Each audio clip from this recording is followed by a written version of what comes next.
Hey guys, Eric here with Pure Vita and the Man Up program. Here to talk about our body subject of the week, which is warm-ups and cooldowns. I put these in because this is where most people really suck when it comes to fitness. This is important because as we get older, we don't tend to move as well. And if we don't work on moving well, we're just asking ourselves to get an injury. All right, a lot of times people will go from sitting in a desk all day to going right into the gym, right into the run, and that is not a smart way to train. We want to teach you to train smarter, all right? Not just go out there and kill yourself and then get an injury or get overtrained. So we're going to talk about the first part, which is a warm-up, which I liken a warm-up to like a pilot. When they're going to take off the plane, they don't just get in the plane and take off. They're doing pre-flight checks.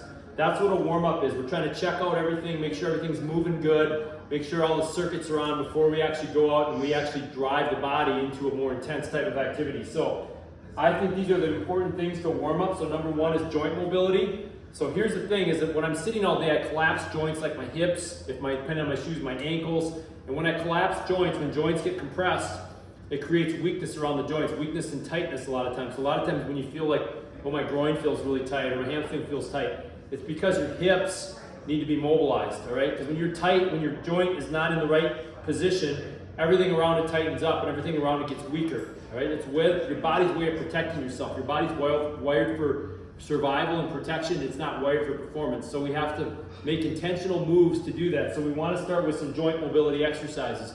And I put some of those in the app, in the Personal Training Distinction app, for you to do to get these joints moving well. And that opens up the joints, that creates more electricity into those muscles around the joints, because your nervous system is driven by a lot of what happens at the joints. And you think about your nervous system as what drives muscle contraction, what drives muscle efficiency, being able to do the lifts effectively.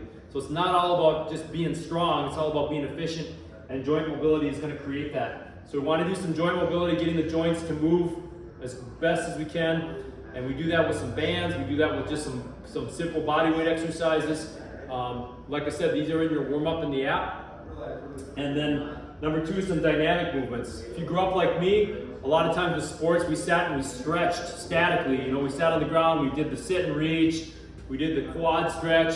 When you do static stretching, it actually desensitizes the muscle. It actually calms the muscle down. We do not want to do that before activity. So when I'm going to go do a leg day, you know, I don't want to sit and stretch my hamstrings like that. A better way to do it would be something like this is a flexibility highway stretch. I'm going to actually move my body, get my hamstring to contract and relax. You know, when you're squatting or you're lunging, your hamstring is not going into a 20-second hold. It's moving fairly fast. It's lengthening and shortening. So we want to replicate that and prepare the body to do that with dynamic movements. And that's actually going to wake up your nervous system, prime your nervous system, tell it basically it's time to work. So we're going to do active type stretching ahead of time, not static sit and hold stretching.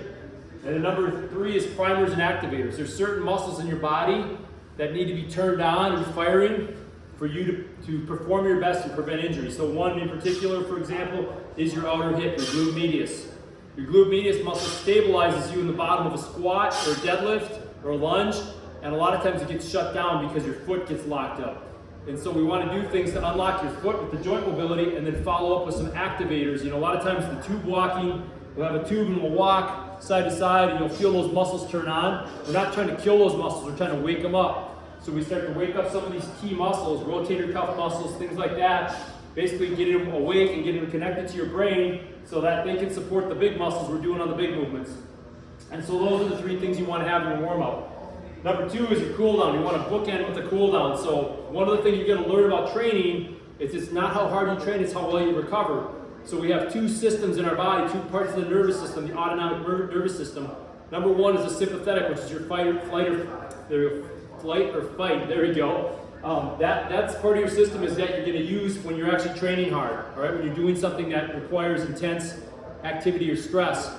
Number two is your parasympathetic. We call that your rest and digest system.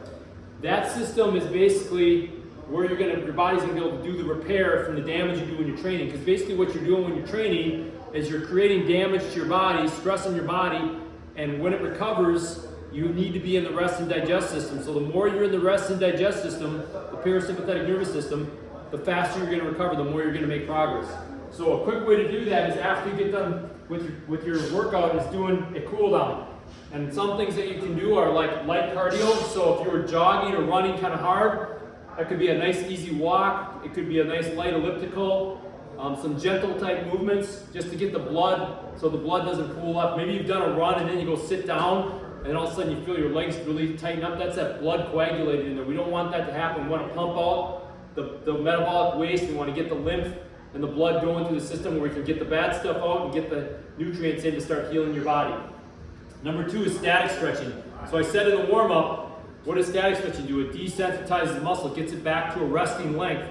So this is where we want to do our stretch and hold, maybe about 20 to 30 seconds, and let that muscle kind of calm down and relax. That's going to get the muscle to calm down. And if you think about it, if the muscle's nice and loose and stretched out, it's going to be much more easy for the blood to get in there and do its job and heal the muscle. So that's going to help calm the body down and stimulate that rest and digest system. The other thing you can do on top of that is what some people do like to do is they do some deep breathing, any type of calming activity. So we want to get your body out of fight or flight into calm as soon as possible. And that is the vital part of the cool down. So those are 2 components. So this week I want you to start doing your warm up and your cool down before and after your workout at least 2 times this first week, getting up to doing it at least 3 times, eventually getting up to 5 times a week. All right, doing this, and you'll start to notice the way how your joints feel better, how your body feels better, you don't feel as sore. That is a good thing. That means your body's adapting and recovering to your training. There's a myth out there that says you have to be sore after every workout. If you're sore after every workout, that means you're not recovering well. Initially, you're going to be as you start a new phase, but you shouldn't be sore all the time. You shouldn't be stiff all the time. And the way to prevent that is to be disciplined about doing these things and really starting with the pre-workout warm-up and then bookending it with the cool down at the end. That is a smart way to train, and that's what we're here to teach you. So go after it. Get those this week. We'll see you next time here at the Man Up program at Pure Vita.